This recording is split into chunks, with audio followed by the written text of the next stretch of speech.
साधुओं की एक ही परंपरा होती है, दिगंबर आमना।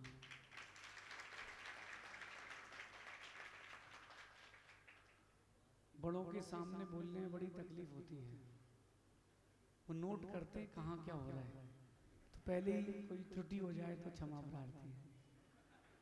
और ऊर्जैन सागर जी हैं तो फिर थोड़ा सा विशेष, नहीं तो दोपहर में वहां तक खबर पहुंच जाएगी विदिशा तक।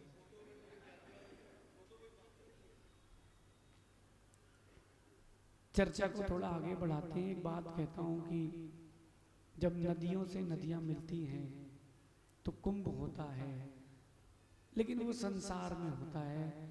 जिन शासन में सागर से सागर मिलते हैं और वो महाकुंभ होता है। यद्यपि हमको उम्मीद थी कि इंदौर में महाराज जी के दर्शन होंगे, लेकिन हमको लगा कि जयपुर में ही दर्शन करना पड़ेंगे।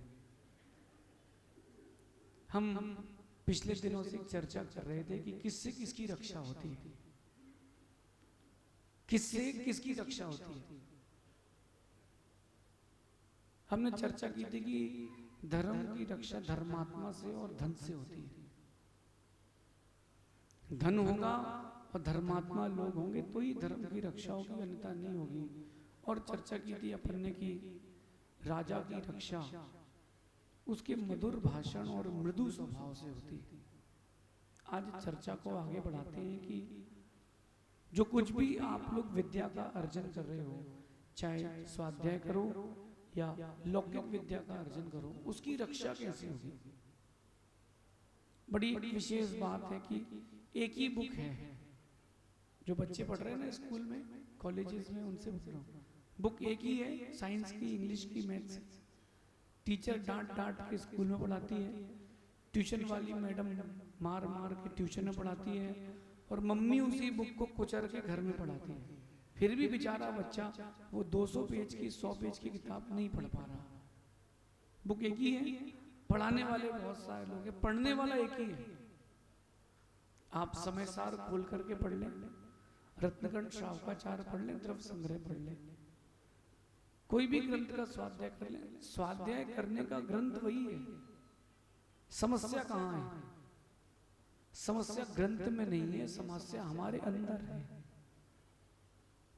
और वो समस्या है आपकी अनाग्रता की, आपके अंदर एकाग्रता नहीं है। आपके अंदर एकाग्रता नहीं है और साथ साथ अभ्यास भी नहीं।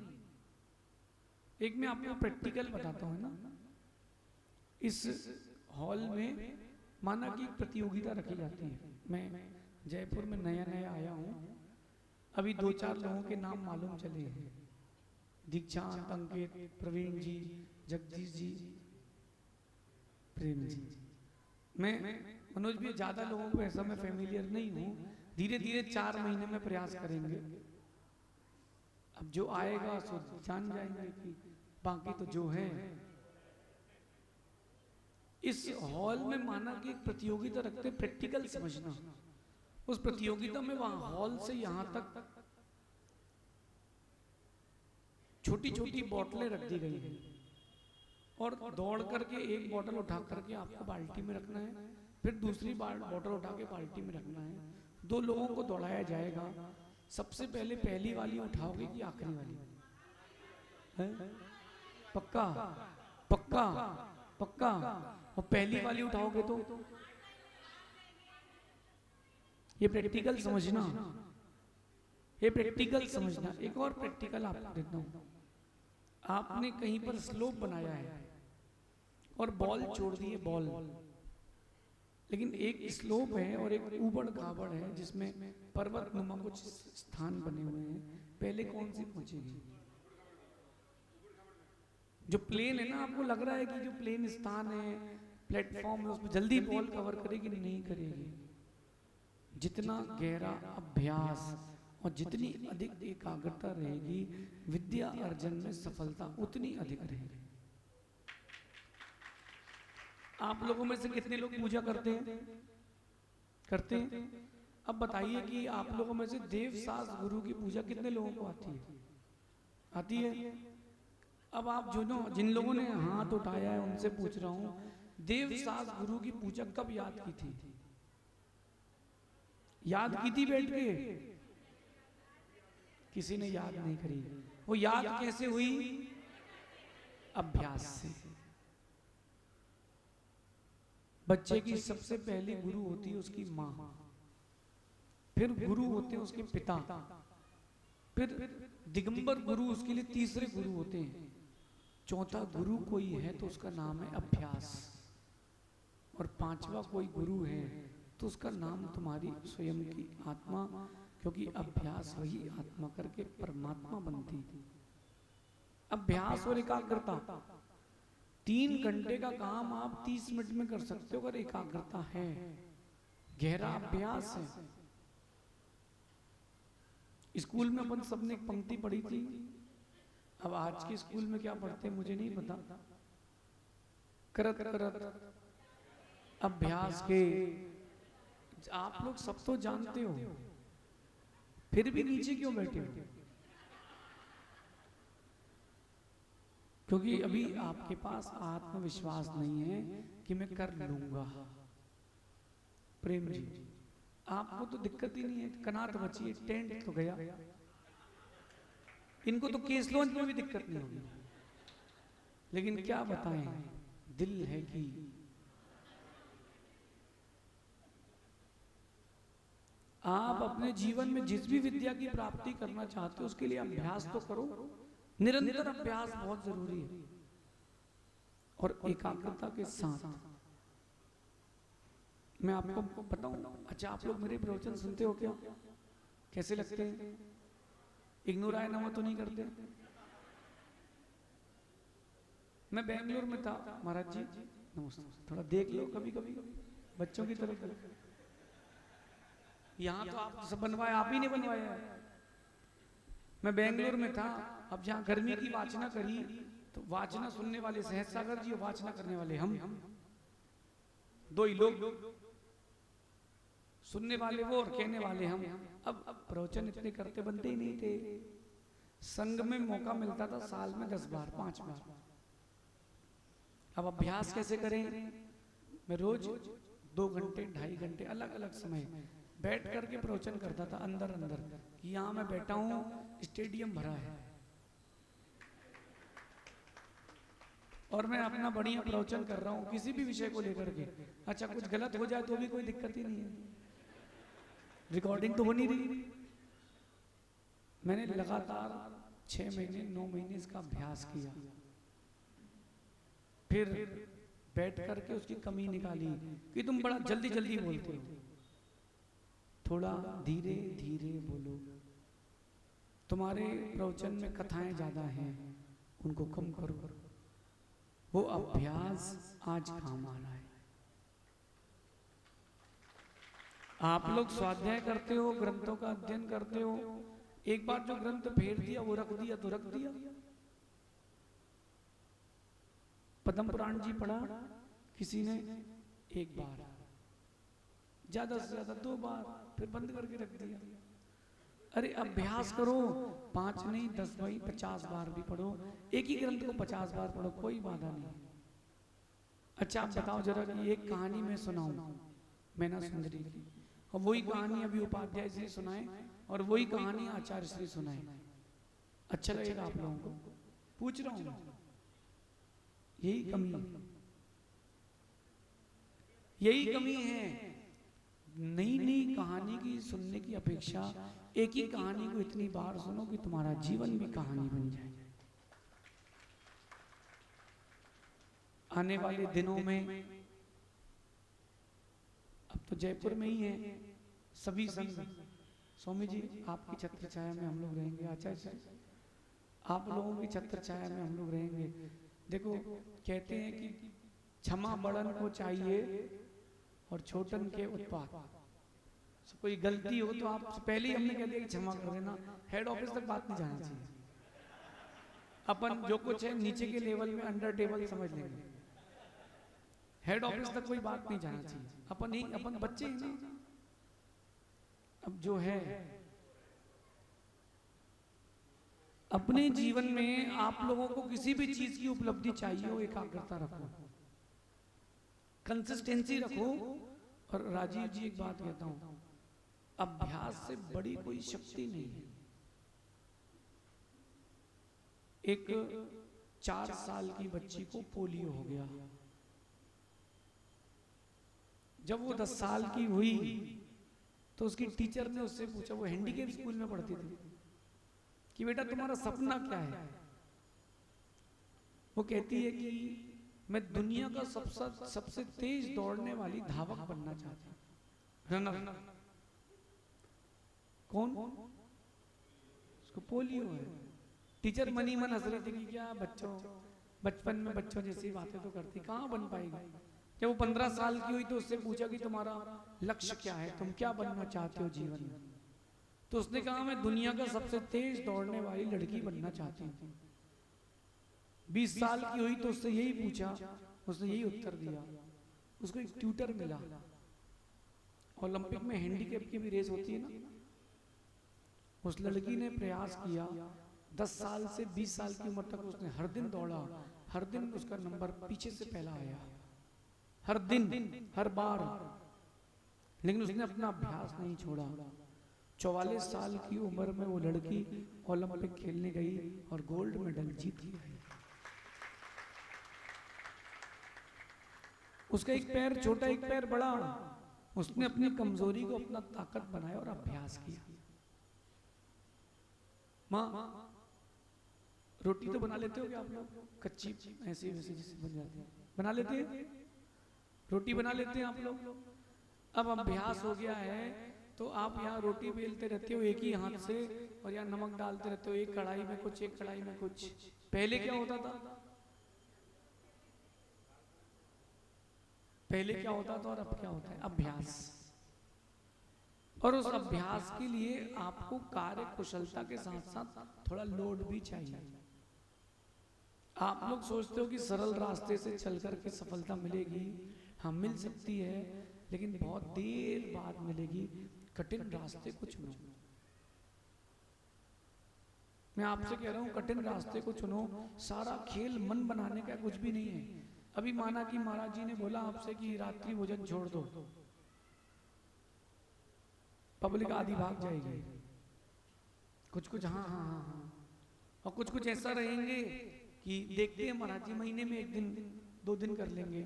अष्टमी चतुर्दशी आपकी बात खाली नहीं रखते। कोई डॉक्टर है सभा में? डॉक्टर ने बोल दिया अगर आपको कि 6 बजे की बात खाओगे तो मर जाओगे, 5:30 बजे बंद कर दोगे, सही है? इसका मतलब क्या है? मतलब साफ है। इसका मतलब साफ है, जब आपका मन बन जाए, आपको अपने ऊपर आ जाए तो आप सब कर जाओगे। अभी आप लोगों ने मन नहीं बनाया। बहुत सारे लोग, वो बूढ़ी माता कहती है महाराज जी हम लोग ऊपर नहीं चढ़ पाते मंदिर में, पैर में दिक्कत है, घुटने में दिक्कत है। और 4थे माले पर अगर भोजन रखा हो, 3रे माले पर भोजन रखा हो, लिफ्ट बंद हो जाए, सब चढ़ के जाएंगे, जल्दी चलो रसगुल्ले खत्म हो जाएंगे। बात क्या है? सब कुछ खेल आपके मन का है। अगर विद्या का अर्जन करना चाहते हो और विद्या का अर्जन करके उसको रखना चाहते हो, अभ्यास, एकाग्रता, समर्पण, एकाग्रता, समर्पण, अभ्यास। अप्रमित सागर जी, अपन लोगों ने संस्कृत कैसे पढ़ी? ऐसे नहीं पढ़ी जैसे आप सोच रहे हो। गुरु जी के पास बैठे रहते थे, 45 मिनट में एक सूत्र पढ़ाते थे। वो वमुर वर्णा, बस इतना सा सूत्र पढ़ा दिया। अब तो अपना अभ्यास करो। उसके लिए धीरज भी रखना पड़ता है, समर्पण भी रखना पड़ता है। अगर आपने बीच में किसी डिस्ट्रैक्शन के कारण छोड़ दिया तो उत्तम पुरुषों में तो नहीं आ पाओगे। नीतिकार कहते हैं कि 3 प्रकार के फल होते हैं और 3 प्रकार के पुरुष होते हैं, उत्तम, मध्यम, जघन्य। जो जघन्य फल होता है वो बेर खाते हैं आप लोग? बेर देखिए, वो जघन्य फल कहलाता है, सबसे क्षुद्र।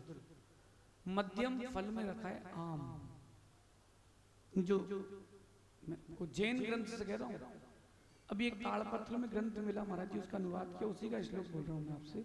सबसे जघन्य फल होता है बेर, नहीं खाना चाहिए। मध्यम फल होता है आम, उत्कृष्ट होता है फणस। फणस समझते हो? जैक फ्रूट, कटहल।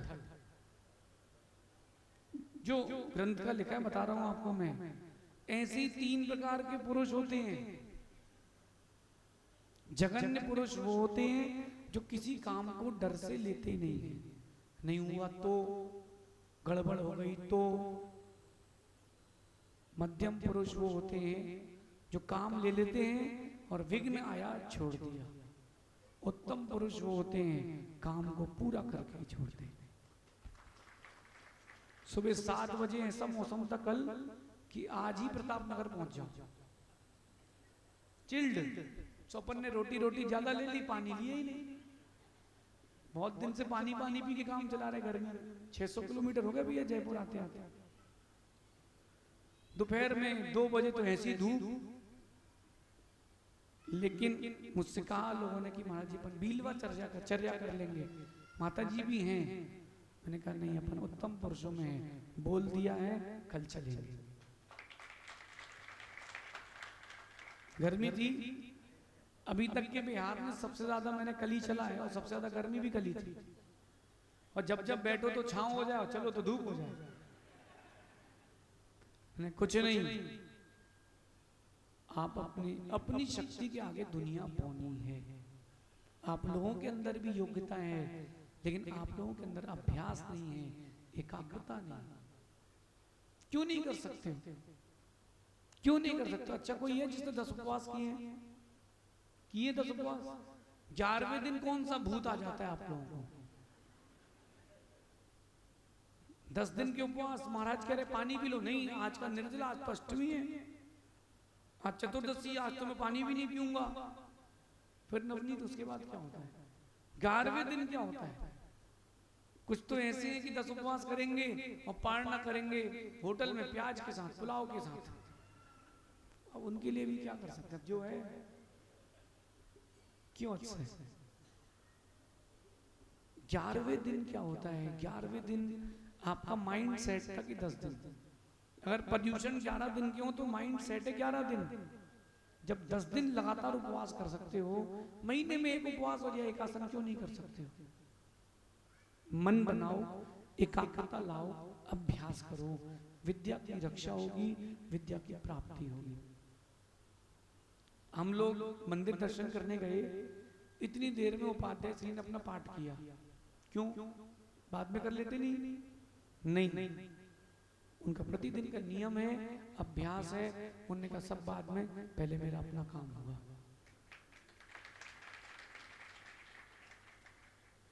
यही बुद्धिमानों का कार्य है। देखो, ज्ञान की प्राप्ति करना हो और ज्ञान को बचा के रखना हो, अभ्यास। बचपन में कहते थे ना, पान सड़ा क्यों, घोड़ा अड़ा क्यों, रोटी जली क्यों, विद्या बिसरी क्यों, फेरी न थी। पान क्यों सड़ा? फेरे ही नहीं। घोड़ा क्यों अड़ा? फेरी नहीं लगाई तो बेचारा उसकी आदत बिगड़ गई। रोटी क्यों जली? विद्या क्यों बिसरी? फेरी न थी। अभ्यास करो, रिवीजन करो। सफल हो नहीं हो ये बात की बात है। हमें रिजल्ट से नहीं, हमें अपने सेल्फ सेटिस्फेक्शन से मतलब होना चाहिए। आप सोचो कि हर बच्चा 99 लाए, 99 लाए, नहीं हो पाएगा। जितने बच्चे बैठे उनसे कह रहा हूँ, माँ बोले ना बेटा इतने % आना चाहिए, उतने % आना चाहिए। उनसे पूछना माँ आपके कितने आए थे। अब इसके बाद पूछना माँ आपने क्या डिग्री प्राप्त करी, तो बोलना आपने MA कर लिया, MCOM कर लिया, MBA कर लिया। बना तो रोटी रहे हो, तो हमको क्यों परेशान कर रहे हैं? महिलाओं की सबसे अच्छी डिग्री होती है HW, हाउस वाइफ। सबसे बेस्ट डिग्री। ईमानदार नौकर है, वो कमाए के लाएगा, अपन खाएंगे। सही है? आप लोग हंस रहे हो। देखो कितने ढीठ लोग हैं। मतलब ईमानदार नौकर बोल दिया फिर भी खुश है। अमृतचंद स्वामी कहते हैं बिना रस्सी के बैल, मैं नहीं कह रहा, आप ग्रंथ खोल के पढ़ लेना। गुणभद्र स्वामी भी इसी बात को कहते हैं, बिना रस्सी के बैल, मतलब दिन भर जाते हैं काम करके चर चर के लाते हैं, चुपचाप शाम को ठिकाने पर खड़े हो जाते हैं, बिना रस्सी के बैल। देखो अभी भी वक्त है, चातुर्मास के बाद आप लोग विचार कर सकते हो, जगदीश जी विचार कर सकते हो, आगे बढ़ने का विचार कर सकते हो, समय हो गया है, विचार कर सकते हो, विकास, समझ गए बेटा? अपने घर छोड़ करके 600 किलोमीटर गुरुओं के साथ कौन चलता है?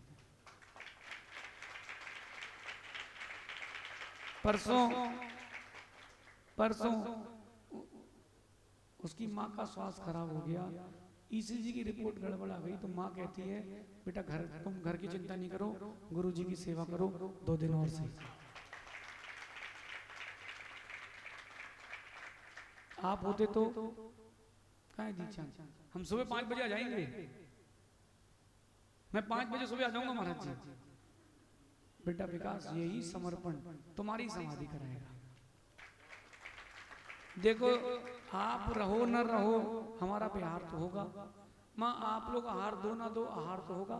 जितने बच्चे बैठे उनसे कह रहे हो, आप गुरुओं की सेवा करो नहीं करो, उनकी जीवन तो चलेगा, जीवन तो चलेगा। बात तो ये है कि नदी बह रही है, तुम भी अपनी घघरिया भर लो, उसमें सार। जयपुर में तो इस बार बाढ़ है, चिंता नहीं करना, साधु आपको बहुत आनंद आएगा। ये हमसे कोई बोला तो महाराज जी इस साल तो बहुत सारे चातुर्मास हैं, तो मैंने कहा इसका मतलब बहुत सारा आनंद आएगा। आप सभी अपने जीवन में जो भी प्राप्ति करना चाहते हैं, उस वस्तु की रक्षा करना चाहते हैं, अभ्यास करें। पैसा कमाते हो आप लोग, इसलिए गुरुओं के पास कम आते हो। फिर से बोलता हूं, मतलब मेरी बात को दिल पर मत लेना, अगर लग जाए नेताजी तो आ जाना। नेताजी कह रहे थे मैं सेवा करूंगा, महाराज तो नहीं बनू। देखो एक बात शिक्षा लेना, नेताजी प्रवचन सुनने बैठे हो, आप अपने कपड़े धोबी के यहाँ दिए तो धुलेंगे तो। आचार्य वीर सेन स्वामी, आचार्य वीर नंदी स्वामी ने ग्रंथ लिखा है चंद्रप्रभ चरित्र। उस ग्रंथ की एक बात बहुत गंभीर है, आप सबके जीवन के काम आएगी। भगवान चंद्र प्रभु स्वामी के 7 भव पूर्व की उनकी मां 40 वर्ष की उम्र की हो गई, लेकिन उनके कोई गर्भ नहीं आया, बच्चा नहीं हो रहा था। एक मुनिराज के पास गई, दंपत्ति गए, क्या कहते हैं महाराज जी से कि गुरुदेव अगर मेरे जीवन में संतान का सुख नहीं है, हम दोनों जाके दीक्षा ले लेंगे, हम क्यों काम पुरुषार्थ व्यर्थ करें। मुनिराज कहते हैं, अवधि ज्ञानी थे, कि तुमको बहुत जल्दी ही एक पुत्र की प्राप्ति होगी, जो आने वाले 7 भाव बाद तीर्थंकर बनेगा। कुछ दिन बाद पुत्र रत्न की प्राप्ति हो गई, तीर्थंकर बनने वाले चंद्र प्रभु भगवान का जन्म हो गया। 7 भाव पूर्व वो मुनिराज फिर से मिले, वो पूछती है कि महाराज जी ऐसा हमने क्या पाप किया था कि मुझे इतने साल बाद मां बनने का अवसर मिला। आप लोग ध्यान से सुनना। महाराज कहते हैं कि तुमने कई भाव पूर्व एक 20 वर्ष की नई दुल्हन को देखा जो गर्भवती थी, वो गर्भ का भार सहन नहीं कर पाई थी, उसकी बहुत पीड़ा हो रही थी। तब तुमने निदान बंद किया था कि इतनी उम्र में तो कभी मैं मां ना बनूं। पढ़ लेना आप चंद्रप्रभ चरित्र। इतनी उम्र में तो कभी मैं मां ना बनूं, वही तेरा आज उदय में आया है। भीलवाड़ा में एक मां मिली हमको, बोले महाराज जी हमने एक पाप बंद कर लिया। मैंने कहा क्या हो गया? बोले मैं साउथ घूमने गई थी, वहां बहुत सारे भगवान थे, तो मैंने सोचा कि कभी बड़े भगवान रखूं ही ना जीवन में, कभी भगवान रखूं ही नहीं जीवन में, नए भगवान, पुराने भगवानों का जीर्णोद्धार कराऊंगी। बोले मेरे नगर में इतने मंदिर बन चुके हैं, मेरे पियर में बन चुके हैं, लेकिन मैंने कई बार प्रयास किया, मैं एक भी भगवान नहीं रख पाई। नेताजी अब कोई बोले कि साधु बन जाओ, बोलना आप आशीर्वाद दो कि भाव बन जाए, मना नहीं करना। बनो नहीं बनो वो बात की बात है, कि आप लोगों से कह रहा हूं कहीं निदान हो गया तो ब्रेक लग जाएगा। कोई बोले भैया नियम ले लो, आप आशीर्वाद दो कि मैं नियम ले लूं, मेरे भाव बन जाए। ये मत बोलना कि मैं तो लू ही ना। जगदीश जी, हम बोले कि झुल्लक बन जाओ तो मना नहीं करना, बोलना महाराज जी आप आशीर्वाद दो कि शक्ति आए, भाव बन जाए। मना किया या आपने कुछ और कहा, उस समय अगर निदान बंद हो गया कि भगवान मैं तो कभी नहीं बनूं, लॉकडाउन लग जाएगा। आप सभी इस शिक्षा को अपने जीवन में उतारना। अपना सौभाग्य है कि साधु, उपाध्याय, आचार्य, आपको आज तीनों की देशना सुनने मिले। आप सभी, मैं तो बोलूं भगवान ऐसा दिन जयपुर में हर दिन बना रहे हैं। आप सभी अपने जीवन में इस शिक्षा को उतारना, अभ्यास, एकाग्रता, समर्पण और निरंतरता, ये आपके जीवन में हर चीज से आपकी रक्षा करेगी। शेष फिर आगे देखेंगे। ये जयपुर का प्रवेश द्वार प्रताप नगर, अब इसका प्रताप पूरे चातुर्मास में देखने मिलेगा। भगवान महावीर स्वामी की, आचार्य गुरुवर विशुद्ध सागर जी महाराज की